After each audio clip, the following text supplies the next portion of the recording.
So I was just at a wedding recently, and this girl bought a point and shoot like snap camera, and she came to me and asked me if I would change the 35 millimeter film for it.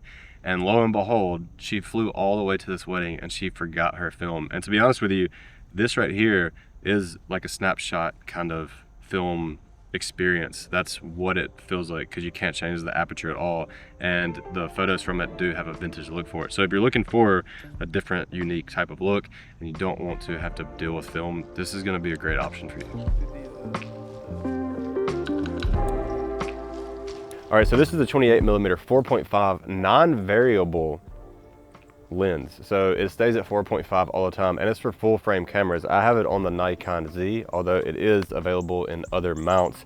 This is the one that I'll be using it on, and I've had quite the time with it, to be completely honest with you. But it's only $100, actually $99, and it's really hard to beat a $99 lens that's full frame and can do some actually decent photography. All right, so the build of this thing is, it's a lot of plastic and a little bit of metal on the outside.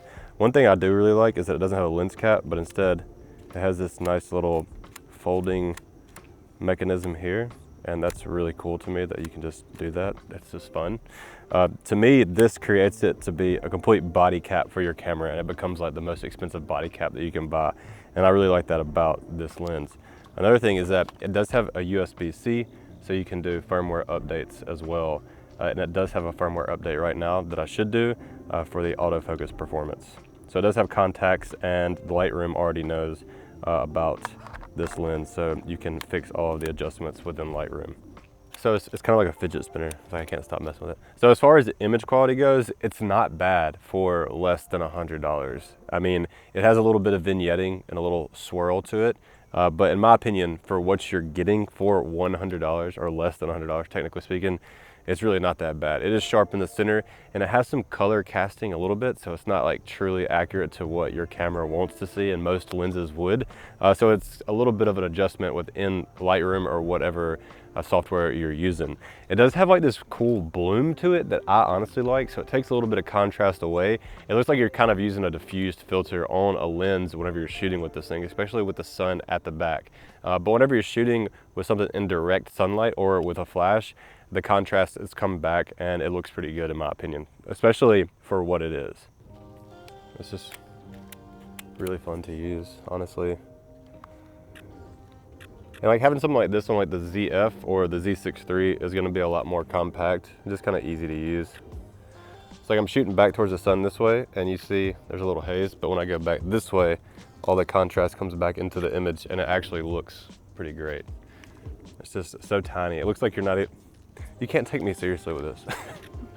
All right, if you're looking for blazing autofocus, this lens isn't blazing, but it is surprising, to be completely honest with you. I shot a lot of street photography, and whenever I was shooting that wedding reception, I caught a lot of photos that I did not expect to get with this lens, and I was using it more to test it than anything, honestly, and to my surprise, it did work decent, but not great. I'm actually gonna do like a little behind the scenes footage of Patrick right here using the autofocus on the Z8, which obviously is a great camera.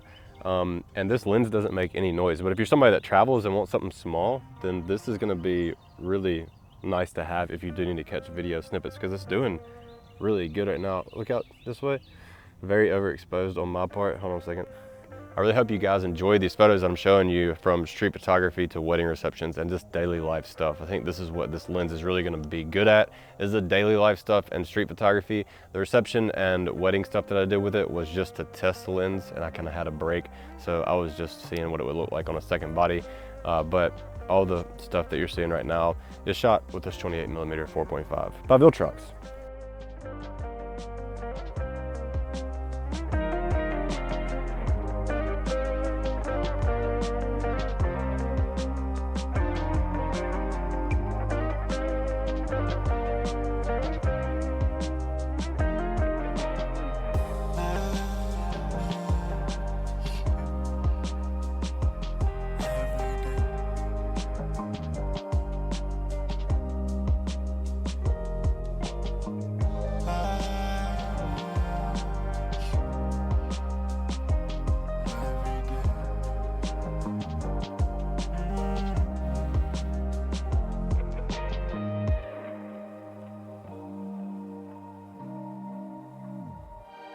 All right, so one last thing that I want to cover with this is that I do believe that having the 28mm 4.5 is going to boost your creativity and help you with your compositions and layering, because you're not using something like a wide open aperture of 1.4 as a crutch, because you can't.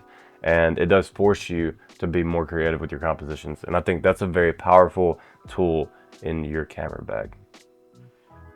So my thoughts on the 28mm 4.5 non-variable aperture lens, the Chode, the Pancake, the Chip lens by Viltrox. Honestly, for a full frame lens, less than $100, something that you're gonna be able to travel with and replace your body cap with, I think this is a great purchase in my opinion, especially if you're buying it as a gift for somebody. I think that if you put this as a stocking stuffer, whoever you bought it for is going to be thrilled. Honestly, it's just a fun lens and it's just nice to have, especially if you're traveling and you want to travel super light, or if you're just going to go out and take some street photography or document your everyday life. I really like the fact that it does have that bloom to it, and it is a little bit on the lower contrast side because it does have a different look than a lot of lenses, and softness can be good sometimes. So anyways, those are my thoughts of the Viltrox 28mm lens, the 4.5. Yeah, the Chode, baby. Thanks for watching. Until next time, peace.